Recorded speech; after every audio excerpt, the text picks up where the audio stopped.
Because I thought we were discussing more of general surgery. This is Right. general. This is surgery general here. surgery. This is general.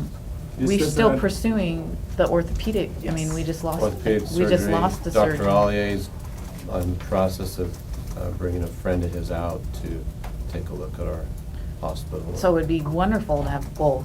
Yeah, oh, Yeah. yes, we want both. Absolutely. John, the bottom line item there, Yellowstone peer review, what's that consist of? They take the charts of representative 10 cases in the first few months, and Kirsten knows more about this than I do, but in the first few months, they take 10 charts and review them as an outside reviewer to see how he's doing as a surgeon. We don't have other surgeons here, and so we send it out for them to review them. And I believe the cost is about $200 per, and we think it needs to be about 10. And so that's a startup cost, but that spreads out for the first few months, I believe, and then we're done with that. So that's kind of a startup cost, along with the biomed equipment check. We want to make sure that our colonoscopy equipment is all in very good order. One was just renewed recently, we don't have to do that one. And that's, the 800 is adequate, or I hope more than adequate, to take care of that.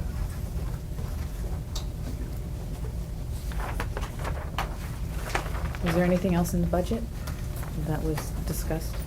Well, John brought up the point of the 14% that we were talking about. It's still to come out of the budget, not this add-on. So we're still looking for the budget to. Yeah, the Support budget, the the original. budget for 2014 shows an increase of 14% of revenues from 2013, that we just finished June 30th, through 2014. And that was reasonably questioned here at the board because it's a big jump. Surgery was not budgeted in at all because we went this far Well, along. yeah, I would say it shouldn't So this be. is additional to the budget, and it covers, of that 14% jump, this is about 8% as it's written. And so we have another 6% to go to get there. There's two sides to the budget, though. This is the revenue side, which is coming along well as far as what we're planning to do. The expense side, we need to hold on to, and I think we have a core staff here at the hospital. And if we have one patient in bed on the acute side and 15 on the other side, we have a certain number of staff that we need. And Kirsten does a good job fluctuating that as we can to match up staffing with actual patients in bed. But we need to staff then for the ER, so we always, and that fluctuates. We had 149 last month, and our budget was 113 or so. So we did well in the ER last month, and ER this month is looking pretty solid as well. Do we So have, the- go ahead. I was just gonna say, so if the surgeons approve some of the budget revisions that we've suggested are approved today, then we can work that, revise the budget, Yeah, get that back out Right. again. Do we have money in a marketing to be able to market this? Some of these new services and whatnot? I mean, there is some it marketing seems like an money, important yes, thing that we yes. need, It's we very need to make important. sure that we're informing people of the Oh, really yeah. great services that we are bringing in. That's one part of the budget, expense budget, that we will not change. If anything, we need to add to it, Oh, yeah. not decrease it. So that's something, it's in administrative right now. Is that something that the joint marketing, was it a joint marketing PR committee can address now? I think we're gonna segregate that. I think that's probably Yeah. wise. Yeah. Yeah, segregated, okay. But yes, we will market this as well, by all means.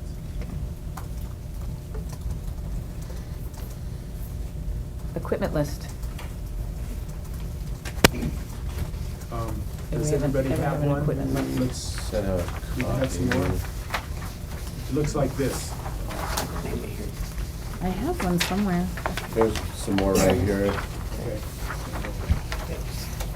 So is this is a wish list of requests from the different Yeah. departments? Is that what this is? It is a wish list. Some of it we have to have quickly. The hospital chiller It is was- not a And what's wish the, list. It was a request of the last board meeting that we not only put our wish lists on here, but yes, whatever else we absolutely need, so we know what's upcoming. We prioritize that, yeah. We prioritize that right off the bat. The hospital chiller went down, so that's just, we What- have to what does that replace mean? That means if you don't have it, It's been really you hot. roast. Patients and employees get a little hot, so. Specifically, two So- compressors out of 4 that work together with the chiller on the roof are down. And we found 2 contractors who would fix it quickly, one at 14, then the other one came in at 13.5. So and we have to fix it because we gotta have Yeah. cool air, it's summertime. It's in the budget, spread out during the year. We're gonna use a lot of that maintenance budget all of a sudden in the next week and a half. So did we ask for, say, the wish list for the next 6 months? Or what did we ask the departments to provide? I tried to prioritize this, and the priority will change as needs change. Right. 1 through 15 here, ultrasound equipment, we have in the hospital now, and it's $18,000, and we will be paying for that in the next number of months. So for those of you who don't know, we had ultrasound services here 1 day a week. We contracted that person to come here 1 day a week. We now have a certified ultrasound tech on staff who can do that 5 days a week. So now we have the capability of 5 days plus, I guess, per Yeah, week 40 hours a week. What kind of utilization? to do ultrasound. So We I did think 6 that- in the first 4 days. And we think we'll do 20 to 25 a month. The providers, in fact, are meeting now to see the new equipment, that type of thing. Is that a full-time staff person or part-time? We were able to change the staffing schedule so that that person who was working weekends and covering our entire radiology weekend, 64 hours a weekend, came on staff 4 10s, actually, and then would be on call. And so we're not using more hours, we changed things Yeah, around so that she was- could be here during the week, and we cut out another person who was doing some call time for us. So we didn't increase the hours there at all Okay. to I- cover for this. Yeah, my question just was wanting to make sure we're getting as much utilization as we can. Yeah. And that this- we're not just having people sitting around. Yeah, and this tech, it does CT, regular radiology, and ultrasound. And she was in Clark Fork in Plains for 8 or 9 years doing the same thing there. Our radiologists demand that they are registered. So she knows how to do these and has done them for 14 to 15 years. She got registered in the last 2 months, and we went after and found equipment that normally costs new $90,000. It's 3 years old. We got it for $18,000 from our radiology group. We got a smoking deal on it. And it's there to see now, and we should have something in the paper next week in the middle of the Pennant talking about the Yeah, equipment. that unit would have normally run at $30,000 and. Oh, yeah. Through negotiations, we got it to 18, so. Yeah. What kind of cost recovery do we expect to see on it? We're probably looking at about a year, because the revenues in the first year should be enough to just about cover the cost of it. Maintenance will cost, you have to have a maintenance agreement, about $3,200 a year as well. But with the utilization picking up like it is, and our providers getting used to having some ultrasound here daily rather than once a week, how does that feel for providers? So they went to look at it. We had 2 providers here, but they went to review it and watch it being used. One of the providers even said, "Hey, do my carotids. I had a lot of hamburgers a while back." So they're reviewing what it can do right now in an open house for providers and nurses. Yeah, great question. I will bring back some return on investment next month as to how it's working. But it is a good revenue producer for Thank the you. department. Okay, Cliff, our monthly report. Going back to Oh, this sorry, go sheet. ahead, Lloyd. This is just, as you said, the dream list. For anything they want on here, they must come back to the board for approval and justification. Well, of. is that true for something that's underneath the? Under 20,000. Under 20,000, do they still, I mean, they don't have to come to the board for that, do they? Well, I would like to bring that up as a point a little later on. Oh? Later on in the meeting or next month? Well, I was thinking next month, but let's just throw it out now. Just to mull it A over. lot of these items, I believe, should be looked at, and even items that are at $2,000 to, say, the 20,000 should be on a list for approval, Mhm. even though Steve would not have to have anybody else approve it, you know, when the time comes up, but it's somewhere in our base that we know we need. Let's say it's more computers and things of this nature. We should be planning it out, In a capital budget. well, possibly. Yeah. And just have it, so we know as money is required. One coming up. one of the things that I've really worked hard at since I've been here is I meet with the foundation once a month, and I pretty well know what's in their budget. And we work hard at draining their budget as much as we can. No, They've they know- donated a lot. They know what they're there for, and, I mean, they've donated very graciously to this hospital, and we've gotten, I mean, Kirsten can attest to how much equipment the foundation has been able to provide for us. And recently, they paid for a operating room microscope for Dr. McClellan. And, so that was not out of any hospital funds, that was the foundation money. So a lot of our equipment, we purchase, when we can anyway, we try to ask the foundation if they have the funds to do that, so. So I don't know if that's something that would need in reference to what Lloyd, you were talking about, if that's something that we ought to look at as a policy. Or if it's just something we request. On your request.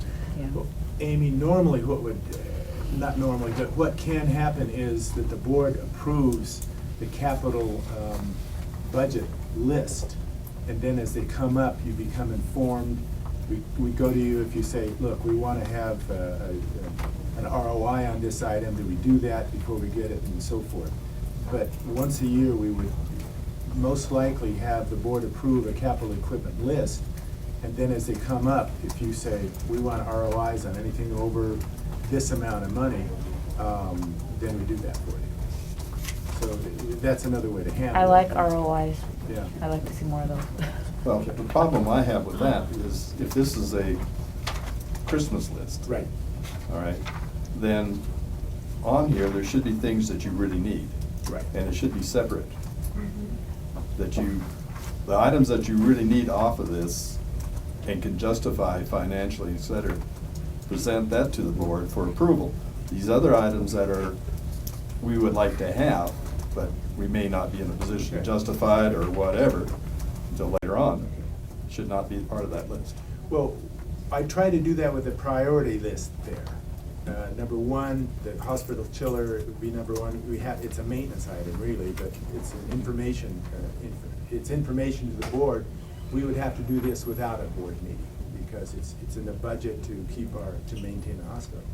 What we can do is list out, we have to have these 5 or 6 items as soon as we can get them, and then we'll do ROIs on those, such as the entire hospital phone system. That's not something that we need or have to have very quickly, and it's off in April, and I don't think we'll get to that. The C-arm, once we get a surgeon here who does orthopedics and is demanding one, we won't need that. But if he says, oh, I'm gonna do 5 surgeries a month and I need a C-arm, then it's gonna justify within a year. And so that's a later one. The Panda Warmer is 15 here because we don't deliver babies and we have something to work instead, but it's older. So I will make you a list of the absolute most necessary items for the year and separate them some from the wish list. And it's a good point. The C-arm though, I mean, to purchase a C-arm for 80,000, I mean, I'm gonna wanna see stability in a orthopedic surgeon before we go to Oh, by any all kind of means. expense like that. That's right. so. That's Yeah, right. one of the things that's a little confusing with this list is we've got C-arm down as priority number 12, yet we've got it in date needed, we've got September 1, 2013. That's a mistake, I'm sorry about Okay. that. What is it That's a mistake. supposed to be? It'd go into 2014, probably. That's just Yeah, It wasn't, Garbage, okay, but I okay. mean, I don't Yeah, think yeah, the it's- date that's a mistake really on needs that. to be on that. thanks for picking that up. It'd be in 2014 somewhere, towards the spring. Once we get an orthopedic surgeon going, we take our mobile unit in right now to surgery and use it. It doesn't give the quick images that we'd like to have that a C-arm gives. I made a call recently to the Whitefish Hospital. They had 3 C-arms, so when I toured that on a Saturday, and I was up there looking at the Glacier National Park and went to Whitefish. They had 3 sitting in the hallway. So I called the guy and said, hey, do you have an extra C-arm? He says, well, we just donated it. It didn't work well. We donated it to Mexico. We need 2. They have a neurosurgeon who uses 2 at once. And so they need 2. So I did, wanted to find something that they, normally small hospitals don't need 3 C-arms. And it's hard to justify 2, but they have a neurosurgeon who says, gotta have 2. So they have We actually had one donated from Plains way back, I think maybe when you were there, Deb, but it didn't pass the test, so Okay. we had to get rid of that. Well, you can't really complain with the donation. No, No, I you mean- can't. Mm. No, you can't. Yeah. So, we tried to make it work. but- Yeah. Did you have anything else with that, Boyd? Okay, let's move on to our monthly report. Everyone get a copy of that.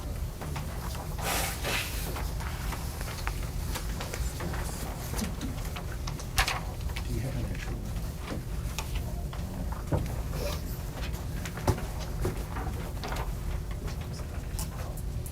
So July, we ended up showing a small profit of $2,600 compared to our loss of $50,000 in June. The operating income was a $35,000 loss over the month. And that was before, of course, the tax levy and those kind of things, the contributions. We did do well on our revenue for the month. We were only $12,000 under budget. It's quite a bit more than what happened in June. The operating expenses did have an unfavorable variance of $26,000 compared to the budget. Our stats, we were good on acute care, 27 days versus 21. Our outpatient visits though were low, 500 versus 617. The best point about the outpatient visits, we had high ER visits, which actually contributed quite well to our outpatient revenue. So it didn't show as low as it actually could have. And our non-skilled swing bed days were quite high compared to what we budgeted. And the skilled swing bed days were below budget, though, at 28 versus 42. Is assisted living back up to 100%? No. Not yet? How many openings? 7 we have. We have 4 openings there 4 right openings now. there right We had now. 2 deaths within a week there. Okay. So, Yeah, I know it's generally pretty full. Oh, so I we mean, have it's 9 usually at now? 100%. Oh, we had 1 admission yesterday, so it's at 9 now. It's at 9, okay. No, it's at 8. I'm 8. sorry, it's at 8. So there's 2, There's 3 beds. 3 3 beds. beds. 11. And our problem there is Medicaid waivers have been wiped out by budgeting in Montana. We have 4 Medicaid patients presently wanting to come into assisted living. We've had a number of patients pass away or transfer out on waivers, Medicaid waivers. And I called and spoke at length to the people who both contract to do those, and then I called directly to the office in Montana, and the budget isn't there. They've cut back on the waiver budget for Medicaid patients, and so we need to look to patients who have private funding or other insurance. Medicaid is. Does Medicare not cover any of that? Medicare doesn't normally, I don't A think. resident is like living at home, and Medicare doesn't pay for living in your home. Okay. So, So that's part of the problem right now. Is that We just have a- plenty of that's just a patients- recent change That's then? recent in the last 2-3 months, yes. Okay. Because we had, the waiver problems. Is that gonna change? as they spend funds out of the state budget, that goes up and down, so they may get more funding in, and waivers will be available again. They've just hit the limit on the number of waivers that are. Okay. And what happens, Medicaid patients, to get a waiver, go to a statewide list. And if they go to the top of the list, they get in wherever they want to be. We don't have anybody at the top of that list right now in the Superior area. So it's changed quite a bit. We have 2 contractors that work with that program, and I spoke with both of them last week. And the budget their budgets have changed, and they want to keep more patients at home. Home health care, it's a lot less expensive than assisted living. Our rates in assisted living are some of the lowest in the state, and we do a good job with that, very good job. Okay, Cliff. Okay. Our expenses were fairly close to budget, although, I mean, with significant differences that are, a lot of times are just kind of one-time things. July being, it had like 23 business days in it, so that kicks in about another 10 grand. On those kind of things, that doesn't For happen. payroll, you very- mean? From payroll. We typically get some reimbursement for a couple of our employees from other sources, and that didn't come in during the month. The supply expense, part of that was due to the Ideal Protein Program, which is offset by the increase in other operating revenue, which was not included in the budget. At what point does that break even? Ideal Protein. Because, I mean, We're- that should be that should be a revenue source. Right. At what point is that It's kind of at a anticipated to be? break-even right now. The problem with that is keeping track of the inventory portion of it. There's a program that we're supposed to get for keeping track of the inventory, and that hasn't been in yet, but we've been doing it manually. Is it kinda coming? Yeah, Do we know when? the program. Yeah. So you're gonna I'm not what? sure What what was the it? status of The it is. program that keeps track of the inventory for Ideal The Protein? Solid program. Yeah. I talked to Regina about that a few days ago. It is not here yet. She's been our director of it, and because she's busy in the health center, it's a hospital program, and so we're presently trying to find somebody who's interested in running it within the hospital. And we haven't, it's out to a new employee, or it's out to bid really for in-house people to look at it. And we have an interested person, don't we? Okay. Why is the revenue, why are the expenses for that showing and not the revenue? It is showing in the other operating revenue. Okay, all right, okay.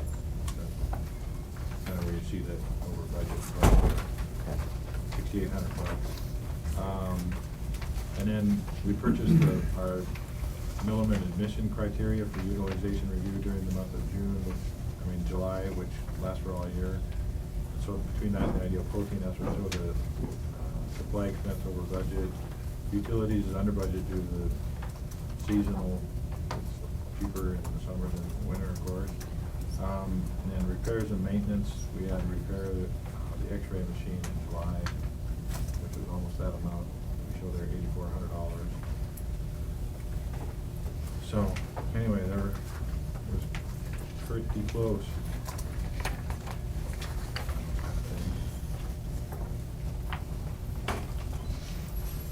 We went over a few more things in Finance Committee. I don't know what else you want to discuss here, if there's any questions.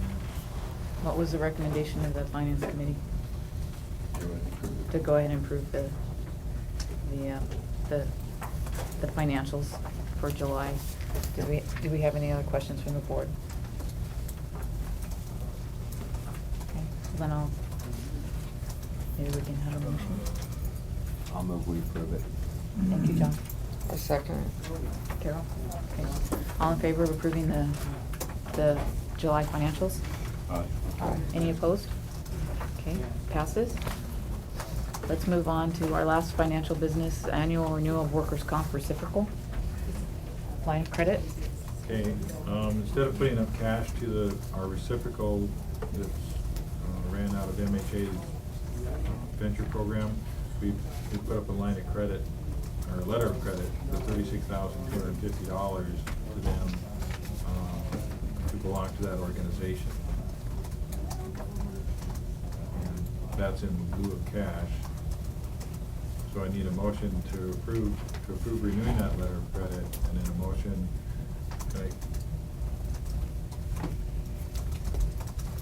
also I need a motion for the signers on it, and then,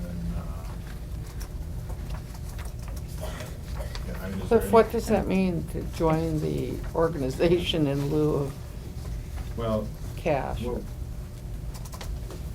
first of all, the reciprocal is something we belong to for workers' compensation rather than going to state fund or a private insurance company. We've liked working with MHA on this because they send out people to help do trainings, and our workers' comp losses have been really low with it because of their help and trainings. And so it's kind of a member-owned organization, so you have to make a contribution to Oh, it. okay. Now, if, say, the organization really went bad, they could actually draw against that letter of credit to help cover some of the losses. That's never happened. We've never had a problem Yeah, with it's that. basically a loss reserve, Yeah. essentially, in the form of a letter of credit. And this line of credit, what is this attached to? Is this, It's attached to real estate. it's attached to real estate, so then is this a district? Yeah, it could be. Yep. In relation to that as well, is this attached to any of the line of credit that we have, or is this something separate? Is it a different line of credit? Yeah, it's a different line of It's credit. just specifically for this? Yeah, just specifically, this is one that has been going on for 10, 15 years, I think. So Cliff, this will only be drawn on if there's claims that exceed a certain level? Or is Right. this money that's gonna be paid sooner or later? It should never be paid out. And is it just involving the workers' comp claims of the hospital, or is it kind of? Of the organization, of the pool. Oh, of the whole pool. Yeah. It's like a co-op. So if there is a huge Ah. multi-million-dollar claim out there, they share in that? Yep. Could be. But I mean, we've saved way more than that money being in the reciprocal. I mean, we pay typically about $24,000 a quarter for the insurance or workers' comp. And we've had several years where they've just waived the fourth quarter. Yep. and all. By being in the reciprocal. By being in the reciprocal. We're in it, Plains is in it, I think, Hamilton. Yeah, it's dropped in number a little bit, but, yeah, I don't remember. There's a handful, there's not a lot of them in there anymore. And also what it helps too is it helps stabilize your premium over the years, because workers' comp will go up and down and stuff. And so what he's talking about is somebody dropped out the last year because the insurance kind of went down on it, and so they thought, oh, we'll get a better deal through the insurance company, but, in about 3 years, rates will go back up again. But it's been a good deal for us, especially the training, just the risk losses, the losses has been the best part of it. Is that 36,000 a maximum? Yeah, that's what Well, follow-up question to what Dr. Smith just asked. We put up the line of credit, but I presume that is to meet the state's demand for a sufficient level of reserve to be able to provide the insurance. But as a member of the group, do we have a liability over and above that if there are claims go beyond the reserve? Well, there's a reinsurer above it that takes care of. Okay, there is a reinsurance contract to cover Yeah. over and above that, okay. Okay. So I think what we need to do is we need to close this opening district meeting because it is secured by the property. I believe it needs to be approved by the district first, so. Okay. I'll move we adjourn the board Well, meeting. just before Oh, do you that, have something can I- else? I just want to clarify a couple things, that's why I kind of gave you that, to look at. Because then the bank wants certain individuals to sign it, they want designated individuals on certain ones. And then also when we did the other line of credit increase, 300,000 increase on the other line of credit, they wanted specific individuals named on that too, so we want to make sure we get that covered in the district. Has that yet not been signed, because we No. didn't have designated No, signers? that's not the reason. Oh, okay. Yeah, that's- So- that's fine. They're doing, well, you probably know, they changed the trust indenture or mortgage or Mhm, whatever, yes. and anyway, they gotta change that to tie this back to the new one. Um, And so there's all kinds of paperwork for that, Yes. which John. Well, we can't really authorize, well, We, in the district meeting, I don't think they can authorize for anyone other than the district members to sign. I agree. yeah, that's I- fine. I think we have. And then to- and then we would do all of them in the Right. follow-up, Yeah. so. Yeah. Yep, I agree. I just wanna make sure everything gets covered. Okay. Yeah. Does that make sense? Yeah. John knows what to do. Yeah, Okay, maybe. well, well, then we need to close this one down and open. Yeah, I'll move we adjourn, Temporarily. temporarily adjourn the hospital board meeting. Okay, second. Second. I second. Thank you, okay. Approve? Aye. And opposed, okay. So then, Open the district meeting.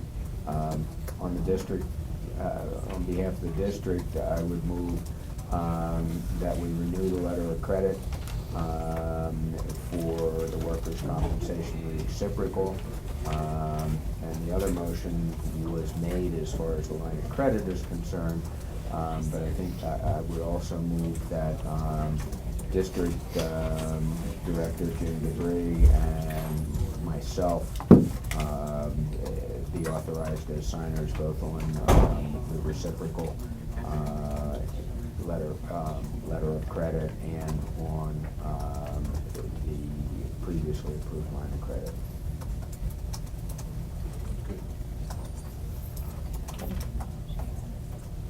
Second. It's gotta be district. I'm not a Yeah, district. I was gonna say there's The three of you Just are. three of us? That's three, yeah. I'll second it. Okay. We almost couldn't have this vote. Yeah, I know, I was counting. Yeah.